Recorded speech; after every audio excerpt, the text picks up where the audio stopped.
Thank you so much for joining me for another episode of Keeping It Real with America's Supermom. I'm excited to have a returning guest. Holly is here today. We have connected not only through Facebook or LinkedIn, I can't quite remember where it was. And then she came to be a guest on the podcast. And we also are connected through V Team Referral Network. So I'm excited to have her here today as we get into a conversation, catch up, and just see what she is up to right now. So before we get into that, I want to give Holly the opportunity to introduce herself. Well, thanks for having me, Lachelle. I'm Holly Rose Holland. I'm an intuitive author, international speaker, and grief coach. And it's really been enjoyable to be writing and really getting into expression. I love that. And, I have my co host here. This is Hope. She's 6. She's the baby of our 15 children, so she's not shy. Hi. So she knows all about the camera. That's one of the things this day and age with the virtual situation, how we are dealing with them being at home, remote learning. So she's very familiar with the chat function, the video, and everything with that. But so grief coaching is so important right now because, I was listening to a podcast some time ago and it was talking about, yeah, we have a lot of grief around losing loved ones during this time, but also people are grieving their old life. So, the life that they had of whatever industry they were in before things, just got totally disrupted. So, what are some things that we should be mindful of when we notice that someone is grieving, or what are some of the signs that we should be watching for? Well, I think like right now, it's so hard to say what is a person's typical way of how they actually behave. Mhm. I think right now it is even harder to kind of pick up on those little things because it's usually something different about their behavior. Whether, like say, if they're typically a person that would always be reaching out to you, like messaging you, say if they usually message every day, if they're not suddenly, it's a few days or even a couple of days for some people. I mean, you're gonna have a sense for your person, Mhm. how much of a difference it might be, and you also may have some insight into like is something else going on. Like for example, are they sick?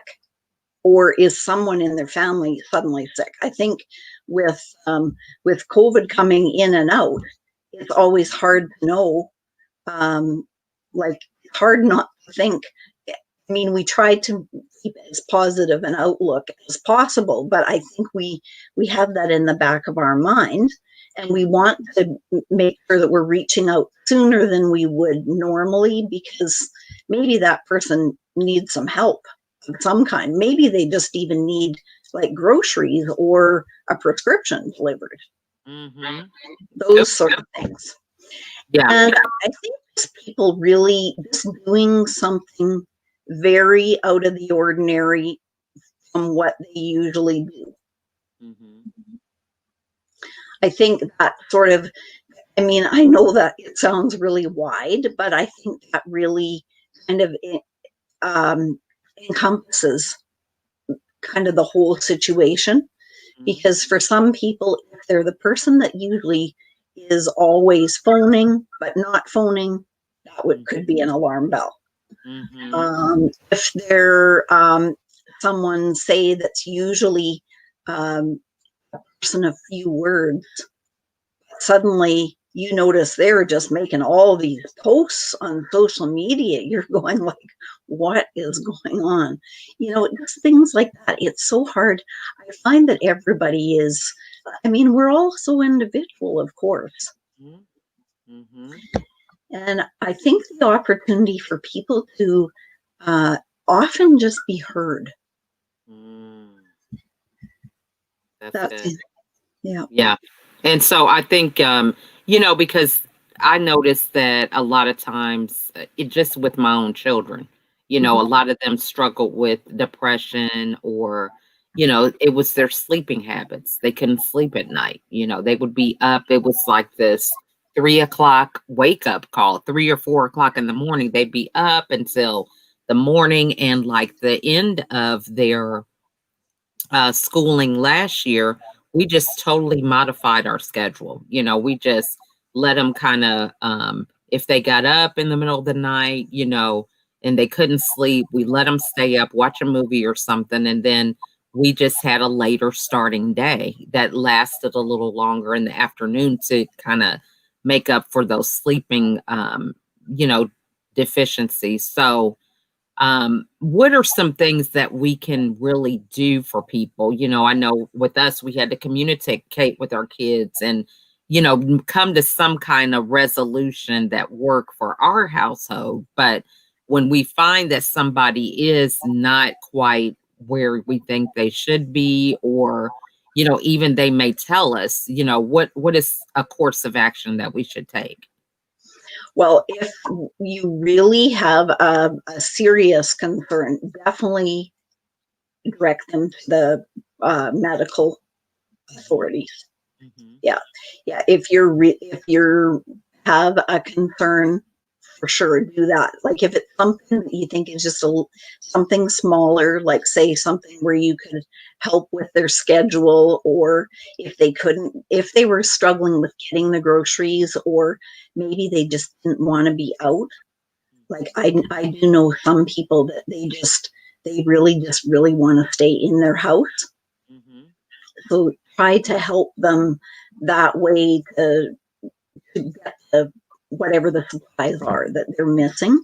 mhm, That's one thing. But I on always have never hesitate to contact medical authorities, because I mean sometimes people don't give you much of an indication.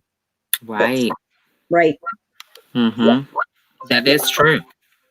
So, this is just a great topic and one that, you mentioned that you're an author. So, what was it that kind of just got you into this field? Because it is a special um, position to be in to help someone during loss, because it's a lot of times there are no words. There is no way to explain it, to say the words to change the situation. So how was it that you had the passion to pursue that? Well, it was my husband died from pancreatic cancer. Mm. So I found it took about a year to get him diagnosed. Mhm. And so we had a lot of very tense times leading into the diagnosis. Mhm. Right before the diagnosis, both him and I had gone on a well known website Mhm. and had put in all his symptoms. Mhm. And so both of us had gotten the answer of cancer in almost every case. Like myself, there were 9 possibilities and 7 were Mm. cancer. But we did this independently because, of course, we're not wanting to worry each other. Mhm. And so then after he had his diagnosis, he did share with me, oh, okay, you were on that site. Oh, so was I, like we were kind of surprised. Mhm. Mhm. But so as it took, like they tried a bunch of things, but so when he was in his case, he didn't go to the same doctor all the time. Mhm. He wasn't familiar with the family doctor, he was new to them. Mhm. And so he tended to go more to a walk in clinic. And Mm. so they didn't have all the symptoms. Mm. So my first bit of advice would be, if you do have something that is, and when it's something pretty serious, Mhm. if you have something like that, see your family doctor and give them all the facts. Mhm. So as we were trying to get this diagnosed, they had a few other things along the way. And then when they came up with the cancer, he already had it spread to another organ. Mm. So they actually found it in the second organ already, and Mm. then it's too late. I mean, the pancreatic cancer is really hard to manage. It's one of the hardest. Mhm. It's hard to detect, partly because of where the organ is located. As Mm. well, it closely mirrors a lot of symptoms of other types of diseases. Mm. So, in doing the diagnosis, we ended up going through a lot of different emotions. And then to find out we have the diagnosis, but then they said 2 to 3 months. So, really a tight, like they did do some chemo, but Mhm. it just was really so, there was just so much to deal with all at once. So Mhm. I guess I found he did end up doing a research project which extended his life. He had 10 months rather than the 2 to 3, Mm. which was, very good because, I mean, certainly like not great, but certainly the best case scenario compared to 2 or 3. Mhm. It would have been Mhm. hard. I think we Mhm. really would have struggled at the 2 to 3. Mhm. So at least we had the time to do a Mhm. few things. Mhm. And so, I mean, I had a lot of people helping. We live in a small town, Mhm. and a lot of people helped us. Like my boys were in hockey Mhm. and very busy, and it was just at the beginning of hockey season. Mhm. So we did a whole hockey season while he was sick. Mm. So I had all these people that stepped up to help us out. And I spent a lot of that time going like, oh my goodness, like people are so generous. They're just doing Mm. so many things for us. Mhm. And I had to eventually let a little bit of that part go because Mhm. I was so worried about how I was going to repay all these people. Oh, yeah. This was really playing on me. And I was I found myself trying to keep track of who was doing things, Mm.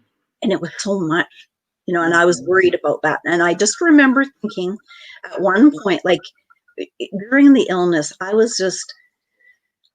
take my planner the night before I'd go to bed. I'd look that night at the next day, maybe 2 days. Mhm. Really, as far as more than that, like I just couldn't really kind of wrap my head around what am I doing other Mhm. days. Mhm.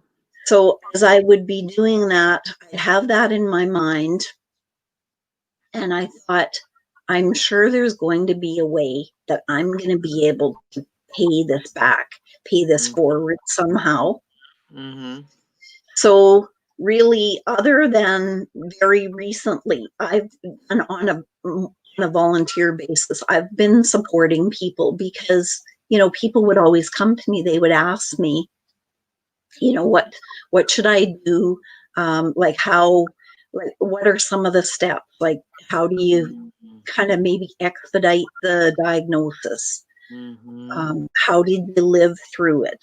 Mhm. Um, how do you keep people moving? Mhm. And as I was thinking about it, I had always been wanting to write. And actually, while my husband was sick, Mhm. I just prior to him becoming sick, I had done a type of job that involved transcription. Mhm. And one of the last an interview series I was working on, one of the families had a blog, Mhm.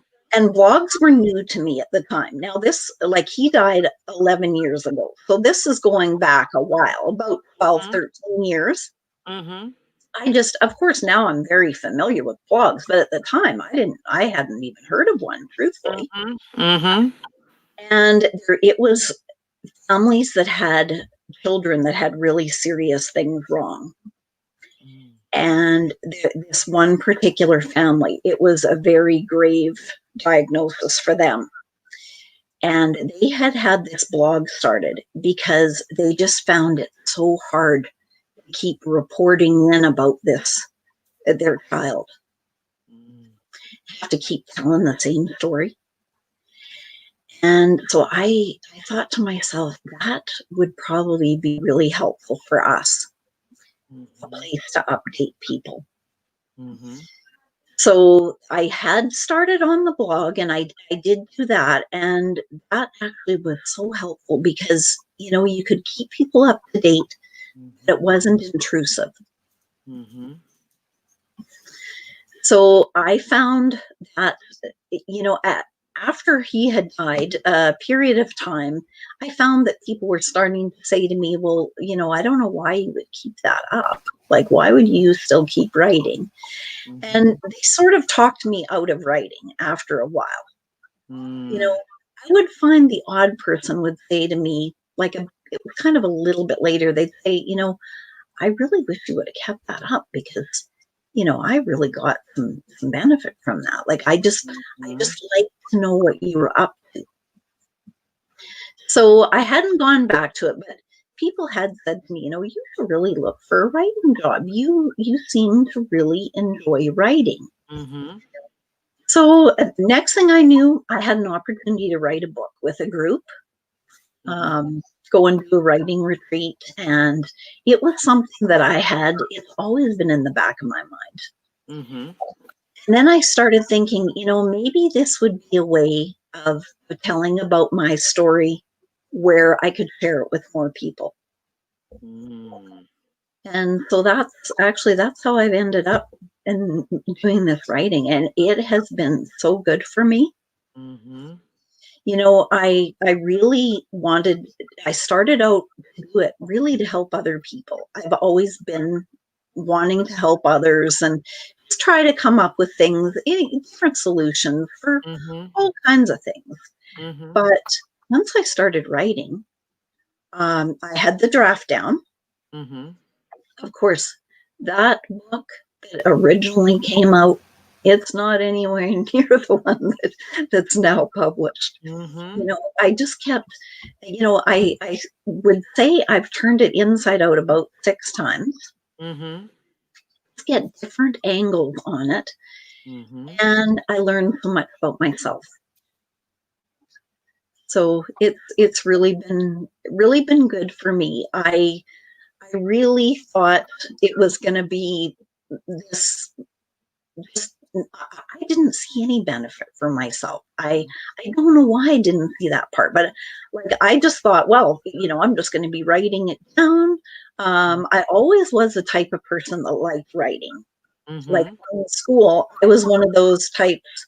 A lot of people would say, "Oh, I hope it's going to be multiple choice." Right.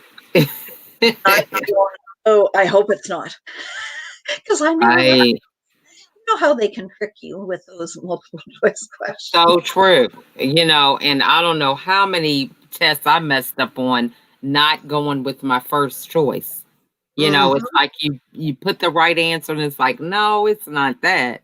I mean, I've done that thousands of times. Yeah. That's easy to do.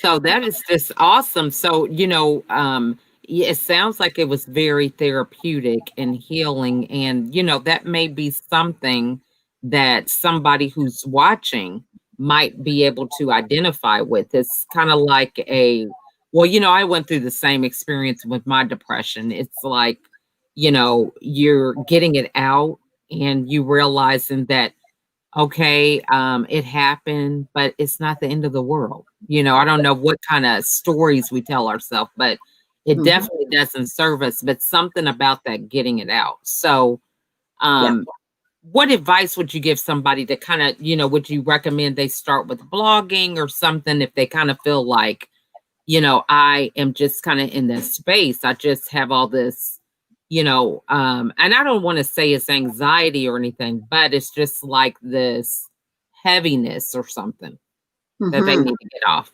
Yeah.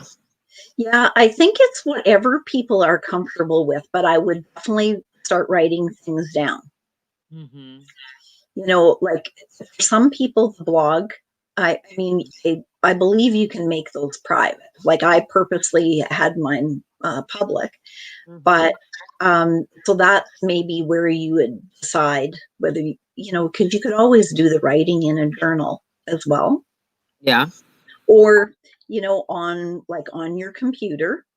Mhm. Even a lot of people will speak into their, like sometimes I'll hear people will say, something about when I'm speaking it and writing it onto the page or even using a keyboard.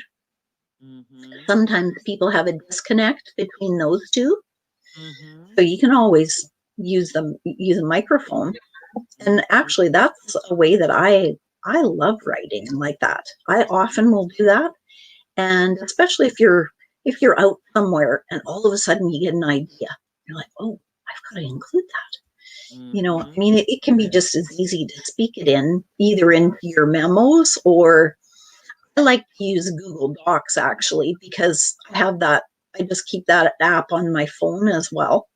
Mhm. And so if you happen to be out, or you've got a few minutes and you're waiting, like say for an appointment or something like that, if it's quiet, you can always just add a few words with your voice.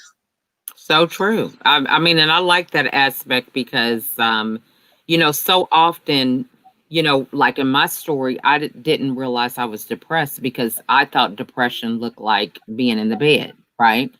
So a lot of times we think, oh, I can't be an author because I don't have a keyboard or a typewriter, because we associate certain things with being certain fields, and to Yeah. see that you can do it in a different way is so eye-opening, you know? Yeah. Mhm. Yeah, I think it's really powerful to get your words out. Like it's just something about like one time someone gave me this. I wish I had kept it, but I had this little box and I Mhm. can't remember which. It was from one of the Caribbean islands. It Mhm. was the tiniest. It was probably, maybe just about a little over an inch. Mhm. And it had a little lid. Mhm. It had these tiny dolls, Mhm. 5 of them, and they were just so small. And Mhm. what you were supposed to do is open up the box at night, Mhm. set it on your pillow, take out all of these 5 dolls, Mhm. and tell each one of your concerns. Mm. Then you put them back into the box, and you let them worry about your worries for the night. That's good. I like that. And you've got the visual with it too, because so often, and I mean, I think it's a way of getting it out, right? Mhm. Because we kind of have this thing, where you can have racing thoughts and all kind of crazy thoughts that just run rampant in your head, but to focus and say, okay, I'm getting this out, and you're done with it. There's so much freedom in that. Exactly. Mhm. So true. Now, what does 2021 hold for you? It's a new year, and some of the things that a lot of people are experiencing is, reinventing themselves and trying to create new things. So, what does 2021, how significant is it for you? I know that we still have lots of things to overcome, Mhm. but like to me, there is just like the sky is the limit. There's so many things that we can be working on. Mhm. I actually am so excited for this year. I'm just trying to figure out which one to do first. Um, Absolutely. like I've got so many books that I've already got started. So I wanted to, like, in some ways, a few times I thought, I might set that grief book aside. I Mhm. finally realized, in order for myself to really move forward and just really feel free, I needed to get that one. finished. Mm-hmm. So it is available on, ebook, and the print is, it can be ordered. Oh, okay. Okay. Yes, it is available. It's available through my website now. So that is really exciting. I'm going to be going on to, I will be creating an audio of it. Oh, awesome. Yeah. Now, so did you self-publish this and then you're doing it too? Yes. Wow. And so you're self-publishing the audio Yeah. version. Wow, that's amazing. Yes. Mm-hmm.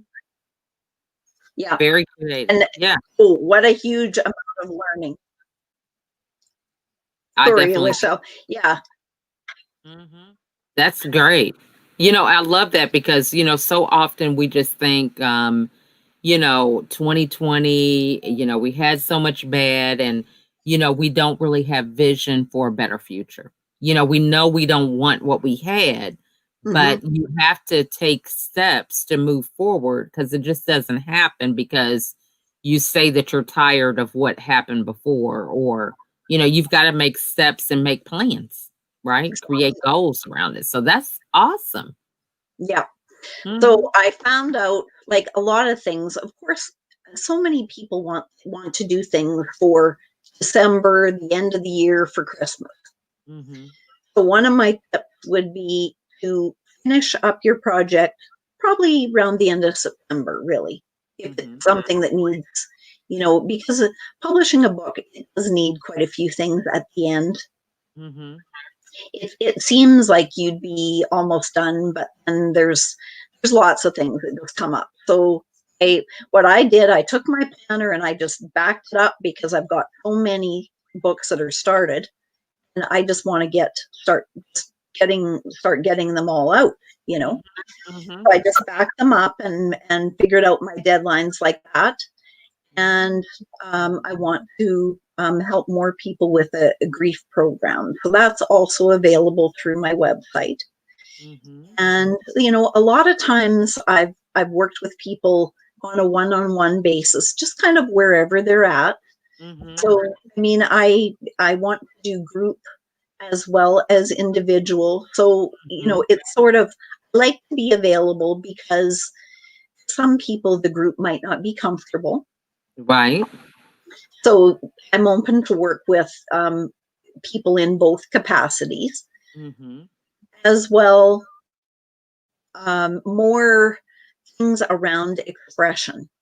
So I have a writing group on Facebook, and that also you would be able to find out the name of the group there. Your people are welcome to join. Mhm. It For the most part, I've been focusing on writing, but we are going to be doing other kinds of creative expression. Mm. So it might be something around color, Mm. or, like it might be like painting, could be coloring, like Mhm. those. I don't know if you've ever tried one of those coloring apps. Oh, I haven't tried the app. I have one of those coloring books. Yeah. Yeah, Mhm. they're great. Mhm. Yeah. Like sometimes something like that, like beside me, like here's one of my colors, but Mhm. I have a whole bunch of colors. That's Mhm. one thing. I've always been a color person. Mhm. Always, when I'd be talking on the phone, I'd always be either drawing or coloring or doodling. Mhm.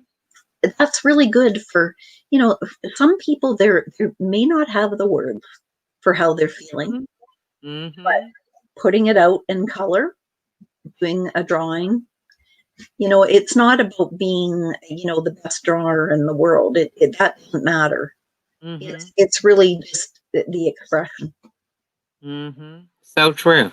Yeah, because it's very therapeutic to color. That's one of the things I enjoy when my kids sit still enough to do some coloring. You know what I mean? Because it's like, and that's something you kind of take for granted. When I was younger, it was like, hey, coloring was one of the top 10 things. And now, you're lucky to do some of those engaging activities like playing cards or board games because there's so much in this digital age. So, that's one of the things that I really can get excited about is something like that. So, but yeah, that is true. It's very therapeutic. So, Mhm. well, this has just been wonderful. I think this is a great topic for a lot of people who are watching because, we all have some moment of grief, and it's something that, when other people hurt, we hurt a lot of times. If it's your neighbor, your friend, family members, we all have to remember that we go through these challenging obstacles, but it's up for us to kind of remember to have compassion and empathy for one another. So, Mhm. what is the best way for the audience to get a hold of you? He went to my website, hollyroseholland.com. Hmm. All the information is available there. Awesome. And then, what final words would you like to leave with everybody today? There's so many options for dealing with your grief, and it doesn't matter if it is from death, from a job, if it's from a relationship, or perhaps for a lot of us, like right now, a lifestyle change. There is something that you can do. There's always there's someone that is willing to listen. There's things that you can write, reach out for. Like there's so much. We are, with all the technology. Hmm. Thinking of, like, say, people that have been fighting in wars, I always think of. Hmm. I mean, at one point, like years ago, so they're talking about the pandemic prior to this one. Well, Hmm. I can't imagine not having communication. Right. I mean, we have, like, all this communication. It's the greatest gift for us. So Yeah. all we really have to do is reach out. So there's someone listening. Don't feel alone. Mm-hmm. I love that. I mean, that's a great reminder because, you can get in your own head really quickly when it comes to, that woe is me. I don't know what it is, if we're just conditioned for that or what, but, we definitely know how to play the victim card. Yeah, very With true. certain things. So, well, this has just been so informative. And I really invite all the guests that if something that was said resonates with you, to reach out to Holly.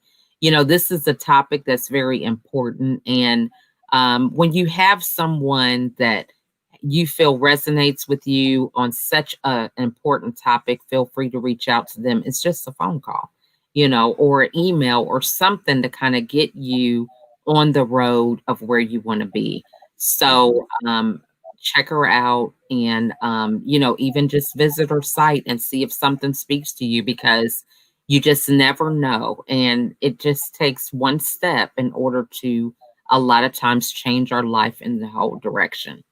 So thank you again so much, Holly, for coming on today. And thank you for your flexibility. We had to make some changes because of my craziness, but I really appreciate you being flexible. Oh, no problem. And just thank you so much for having me again. I really enjoyed it. Oh, you are so welcome. Well, we just want to thank everybody for watching, and we look forward to seeing you guys again on the next episode.